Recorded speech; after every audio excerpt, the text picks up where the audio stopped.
Hello guys, eto napasok na ako dito sa swimming class ng alaga ko. Ang layo ko saan ako nang galing.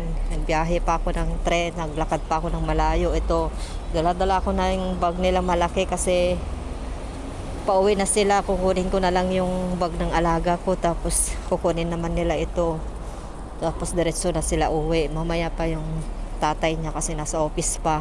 Pero patatapos na yung alaga ko alas 5, pero aahon na yon. Ngayon siguro nagliligo na siya sa shower room. Kaya ito, napadaan na ako dito. Pag wala ako nito, nahirapan ako naghahanap ng mga daanan nito kasi hindi pwede sa escalator. Kaya sa elevator ako, first time ko kanina, buti na lang dire-diretso ako, nagtanong ako sa customer service.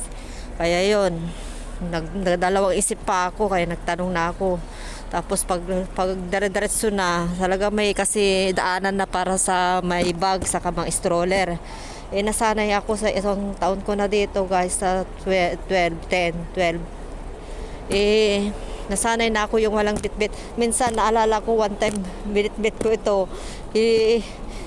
Dinala ko pala ito sa sa escalator saka sagdan, pero buti na lang walang laman siyempre nahirapan ako. Lagi nilang sinasabi doon yung mga operator service o customer services na nag-a-announce na hindi pwede magdala ng luggage doon sa magbaba ng kailangan sa elevator. Hindi ako sanay sa elevator, ngayon nasanay na ako, alam ko na ngayon, alam ko na guys. Minsan nag-elevator naman ng alaga ko pag mainit ang panahon. Ito guys, napadaan ako dito kaya ako napabidyo kasi gusto kong kunin. Ngayon ko lang nakita ito dito. Kasi dito ako dumaan. Diyan yung main gate nila. Doon ako pupunta.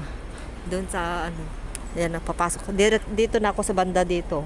Kaya nakita ko itong mga isda. Gusto ko lang na-share ko na lang yung pagbiyahe ko. Ang ganda ng isda Ang laki ng isda grabe, yellow siya.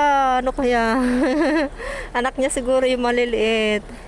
May kangkong sila doon guys. May kangkong. Wow. May papayan maliit, may pechay. Tapos yan. Ang liliit ng mga isda doon Dalawang pala to. Na-divide siya. Maliliit yun. Mga itim. Merong iba. Pero ito grabe, ang ganda guys. Wow.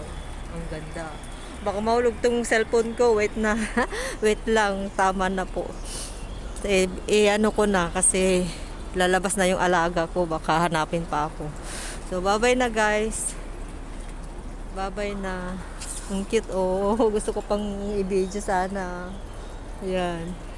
So, bye-bye na guys. Diretso na ako doon sa swimming class ng alaga ko. Yan doon. May pechay. Pechay ba yan? Oo, pechay nga. Ang ganda Ang puting pechay. Maputi. Malinis. Ang ganda. Dito ako nadaan. Dito sa may haslang yan. Pero may tao. Hindi ko mabidyo. Basta dito. Ayun. Yung salamin na yan. Diyan ako nadaan kasi lagi. Napasok ka tayo dito. Ingay guys, naiya ako. Naiya kaya ako dito. Ang ingay. Naingayan ako, may headset na nga ako. Bluetooth ako. Naingayan pa ako. Nahiya ako dun sa mga tao na nadadaanan ko. Kasi maingay talaga ito. Lalo na may laman. Mabigat.